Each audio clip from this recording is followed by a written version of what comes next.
Mashtruesja profesioniste nga Fushë Kosova që mori afër 50.000 euro, herë si e sëmur e herë si e vdekur.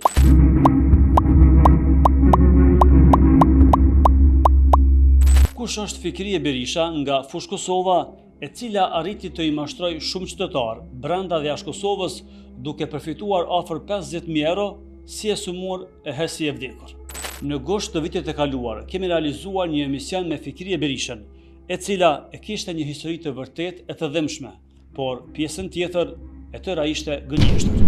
Fikria, si një skenariste e fortë për të trilluar ngjarje të ndryshme, e përdori edhe shamin në kokë sipas saj për të mos u vërejtur tek familja. Ajo trilloi situata të ndryshme, herë si e sëmur e herë si e vdekur. Madje edhe një vajzë saj ndroi jetë. Në fakt, ja goditi vetura. Fatura të papaguara e sprova të ndryshme e këto ngjarje Fikris i sollën mijëra euro në xhepin e saj. Në intervistën e saj në RTI, e cila u realizua me 23 gusht të vitit e kaluar, Fikria si person i varfër dhe me sëmundjen e kancerit e me sëmundjet e tjera shoqëruese tha: Bashkëshorti im le. Sa pistodit ma nuk i gryja jam.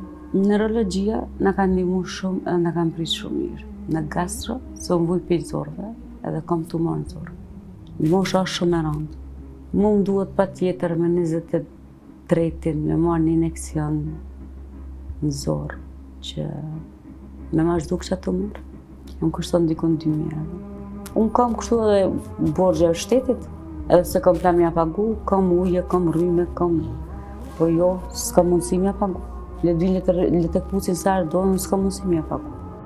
Shumë qytetarë, brenda dhe jashtë vendit, u interesuan për ta ndihmuar Fikrien, pasi rrëfimi i saj ishte mjaft prekës dhe kishte nevojë ajo dhe familja e saj për ndihmë. Fikrien e ndihmuan për barna të cilat kushtonin deri në 4.000 euro një terapi, kuptohet sipas saj, dhe po ashtu edhe për banesën, për kredin që kishte, për ujin e për rrymën. Thjesht, ajo kishte nevojë për gjithçka, por kjo gjithçkaja doli të jetë gënjeshtër. U krye emisioni. Kjo ishte pjesa e parë mashtruese e Fikrie Berishës gjatë intervistës së saj në RTI. Emisioni për një kohë të shkurt arriti të ketë rekord të shikueshmërisë, e kjo i shkoi për shtati Fikris pasi filloi një interesim i madh i njerëzve për ta ndihmuar. Jo shumë kohë pas emisionit, Fikria filloi të aktrojë dhe të krijojë momente shumë të vështira të jetës së saj. Kështu, shumë vëllezër dhe motra filluan ta kontaktojnë direkt atë, e ajo, Fikria, filloi skenarin e saj për të marrë sa më shumë fonde. Nga mesazhet e siguruara nga disa qytetarë që kanë ndihmuar dhe po ashtu zbuluar skemën e mashtrimit të saj, asaj i përkeçësohet gjendja dhe tashmë është në spital dhe i duhen para. Fikria asnjëherë nuk doli të merr para, kur dikush donte të ia dorëzonte kesh. Ajo ishte sëmur, kështu që del çika e saj, Besarta Berisha, e cila në disa raste është prezantuar si çika e vëllaut të Fikris e në disa raste të tjera si çika e motrës së Fikris. Rana i ka kom të shkurta, thot populli. Fikria e bën skenarin tjetër. Fikria e bën skenarin e Besarta deli merr parat. Por kur filluan dyshimet se kjo është një skemë mashtruese, Axhenem, nonën e ka ndruar jetë dhe dërgon një foto të një xhenaze, kështu ky lajm na tronditi për shkak të historisë që e kishte Fikria. U interesuan për në varrem ose në të pame, por angazhimet tona të shumta nuk na dhanë mundësinë me shku. Tani në emër të Fikries, në numrin e saj të telefonit, shkruante një nga vajzat e saj, duke u prezantuar herë si Margarita tek disa persona, tek disa të tjerë si Besarta. Në fakt, asnjëra nuk ishte, sepse këtë këto mashtrime i bënte Fikria, për të cilën tashmë donatorët ishin të informuar se ka vdekur. E personit në fjalë nuk i mjaftoi vdekja e saj.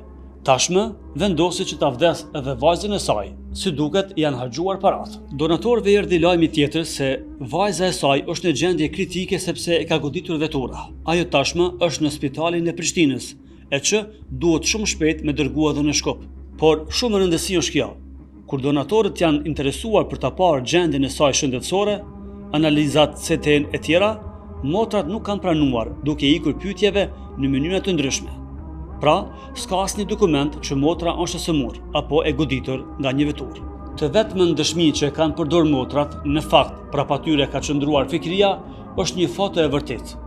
Por kjo foto është e vërtetë sepse është fotoja e shoqës së vajzës së saj, e cila nuk është në dieni që fotoja i është keq përdorur. Në foton që po shihni nuk mundet me pas gjendjen kritike e as me brind të thyer siç e përshkruanin motrat e saj, Këtu linden dyshimet e para, ndonë se ekzistonin edhe shumë pikpyetje edhe për vdekjen e Fikrisë. Vajza e saj ishte në spital, kërkonte para, kërkonte shtretër për spital e tjerë. Këto kërkesa i bënte motra e saj, Margarita, e për disa të tjerë besarta.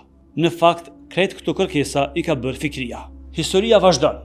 Dikush nga donatorët shkoi në qytetin e Vushtrisë për të parë varrin e saj, të Fikrisë. Askund nuk ekzistonte ky emër. Kontaktuan në Këshillin e Bashkisë Islame në qytetin e Vushtrisë. Por ky emër prap nuk ekziston. Nuk ekziston sepse Fikria është nga Skenderaj e jo nga Vushtria, siç është paraqitur në intervistën e saj. Por kundër dyshimeve të donatorëve, Fikria nuk hezitonte të i gënjente në forma të ndryshme edhe nuk i ka shku mendja që bisedat edhe mund të bëhen screenshot. Ajo ende kërkonte ndihmë. Në një mëngjes, mua personalisht më erdhi një mesazh, ku shkruante: "O Gjinem, na la motra vogël, shkoj te nona." Pra, ndroi jetë, motra e cila ishte goditur nga vetura sipas Fikrisë. Tani më gjendja u bë edhe më rënd. Mbeten vetëm 2 motra pa nën dhe pa bab e pa motrën e vogël. Pasi, sipas Fikrisë, bab dhe vëlla nuk kishin. Kështu na tha autorja, skenaristja e kësaj skeme mashtruese. Pas vdekjes së nanës e pas vdekjes së motrës së vogël, përsëri ka kërkesa nga Fikria. Na duhet ndihmë. Na duhen para, s'kemi kushte, kemi qëran për të paguar e kemi kredin e nanës, ndërsa qytetarët përsëri viktim.